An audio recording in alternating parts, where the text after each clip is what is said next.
Hi, I'm the Herb Guy. Here's my top 3 herbs from each state. Delaware. Staying on the East Coast, we're moving on to Delaware, and number 1 is yarrow flower. This plant has been used for thousands of years all over the world as a healing herb. In fact, Roman soldiers carried yarrow flower when they went off to battle because of its ability to stop bleeding and heal wounds faster. I've tried it. It definitely works, but it stings like heck when applied directly to an open wound. Just so you know. Yarrow can be used internally or externally for wounds, of course, but there's other benefits for it. It's anti-inflammatory, anti-hemorrhagic, meaning it stops bleeding.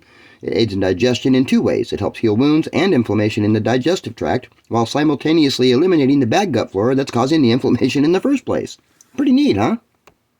Yarrow is also a relaxant. It has been used to help relieve anxiety, stress, and depression, can help stimulate the appetite, help regulate menstrual cycles, and can even stop cramps and spasms.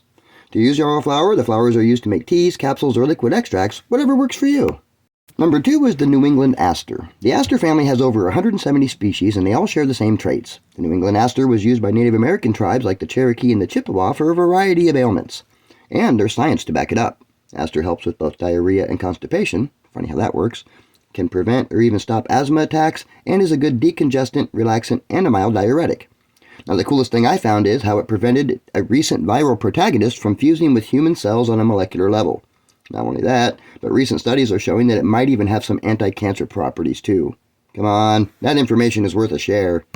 Last but definitely not least is going to be number 3, the black-eyed Susans. Black-eyed Susans are actually a member of the Echinacea family, and they're showing signs of being the most potent. Black-eyed Susans are considered an immunomodulatory herb, and what that means is they balance your immune system. They don't necessarily just boost it. They're good for allergies, but they can also increase your T-cell count to help fight off infections from viruses, bacteria, and even some cancers. Externally, they can be used as a wash, made into a salve, lotion, or cream, and they've been used for rashes, cuts, burns, psoriasis, eczema, and more. Internally, they can help break fevers, fight off colds and flu, help with internal injuries, ulcers, Crohn's disease, IBS, and even help balance your gut flora, thereby balancing your immune system. The entire plant can be eaten raw, made into a tea, dried, and turned into a capsule, or an extract, whatever works for you. Now that's all I have for Delaware, and if you like this video, let me know in the comments. Also, let me know what part of it surprised you the most. Thanks for watching, and have a great day. Bye.